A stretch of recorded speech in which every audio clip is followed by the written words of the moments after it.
In today's video, we're going to be talking about the winter of 2025 to 2026. And I know it is incredibly early, but we've been doing this series on every upcoming season, starting with spring, summer, fall, and now we're finally at the winter.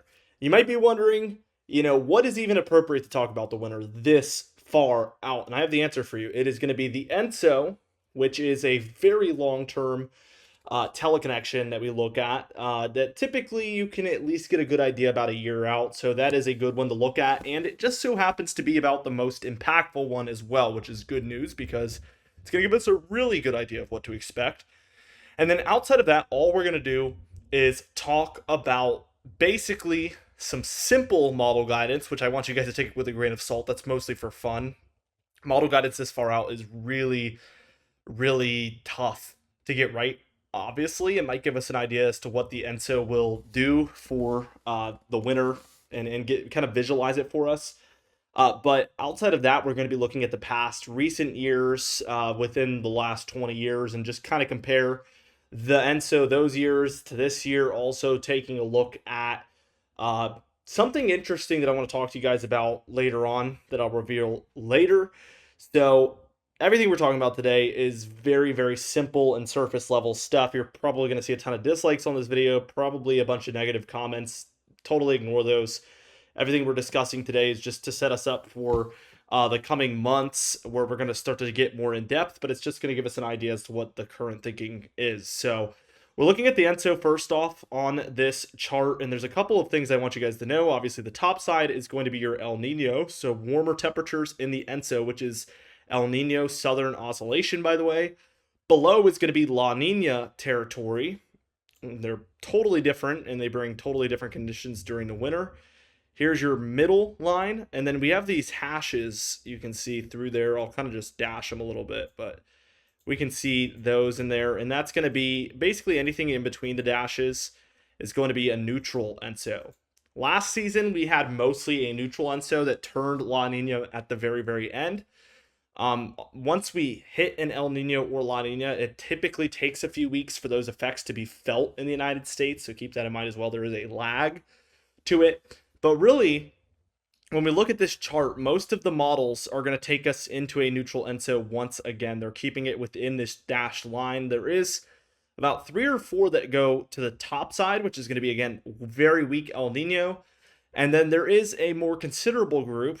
I would say second place down here is going to be a weak La Nina. So very, very likely something between a neutral ENSO or weak La Nina seems to be likely according to this guidance right here. So let's just dive in to some model guidance, which again, you're going to want to take with a grain of salt. And as of now, the only model that goes out far enough is the CANSIPS model. I'm sure you guys have not heard of it, and there's a reason for that, and that's because it is not known as the best model out there.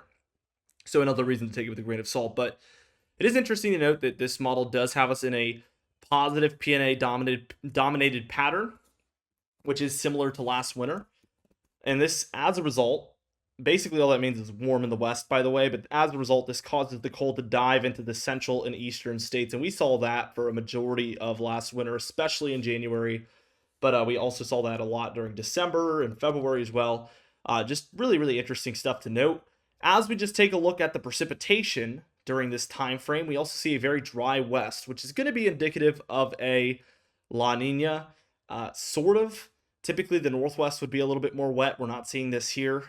We do see more areas in kind of the deeper south, Ohio Valley, Midwest area seeing above average precipitation. This is very La Nina-like. So just a couple of things to note there. Now, as we dive into the past, I want to discuss last winter. We're going to be taking this month by month, by the way. So here's December of 2024, so December of last winter, and we actually saw a decently cold December along the eastern seaboard, but for a lot of the west and central states, it was quite warm, as you can see. Rest assured, things did cool down further for January, where basically from coast to coast we saw cold for last January, which is very, very rare, by the way. Typically, it's either the west or the east that deals with these cooler conditions, but we saw it on both here. Crazy, crazy stuff.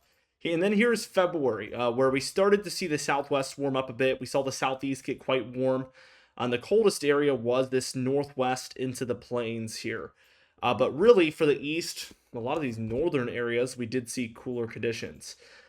For a really, really cold winter, a lot of these areas saw 3 months of cold, which is considerable. That is very considerable. Now, as we take a look at some other winters, this kind of secret thing that I wanted to talk about today is the fact that a lot of our colder winters over the last 20, 30, 40 years, even looking back to the 70s where there was a lot of cold winters, typically they come in groups. They don't come as just like a random cold winter sandwiched in between warm winters. Typically you see 2 or even 3 cold winters in a row. As of recently, it's been mostly 2. And our first example here is going to be the winter of 2013 to 2014, followed by the winter of 2014 to 2015. Here is February of 2014. And again, we saw this positive PNA, at least in the southwest here.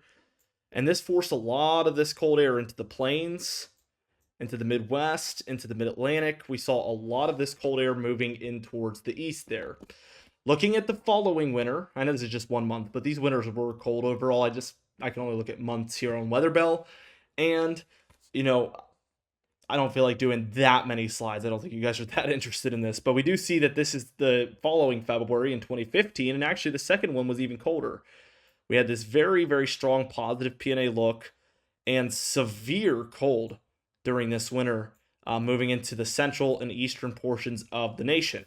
Another example, and we're kind of going further back actually now, is going to be the 2009 winter to 2010, and then the 2010 to 2011 winters, both of which were cold. The 2010 to 2011 one was less cold, but it was more like an earlier winter. We saw December and January much colder, but here's January of 2010. Here where we saw colder conditions in the east. Here, and as you can see, a more positive PNA looking pattern out west there. So we see the positive PNA. And then as we trickle this into the following January, so this is January of 2011, we didn't see as much warmth along the west. This actually looks a lot like January of this past winter, where it is coast to coast, as you can see. There is cool conditions along the west in California, Oregon, Washington, throughout the Rockies, throughout the plains, and straight into the eastern states there. We have cold from coast to coast. So the reason I'm showing you all of this is because we just had our first cold winter, and there is good reason to think that we could have another cold winter coming up. At least history would tell us that, and also coupled with a weak La Nina or neutral ENSO would mean that that is a favorable phase for cold and snow typically in the eastern states. So those two things coupled together are pretty strong indications. Obviously, like I mentioned, there's a lot of information that needs to come out. We are looking at the earliest possible things that we can even look at. The only reason I'm making this video is because I'm going on vacation and I need 6 or 7 video ideas to pre-make that I can make at any time.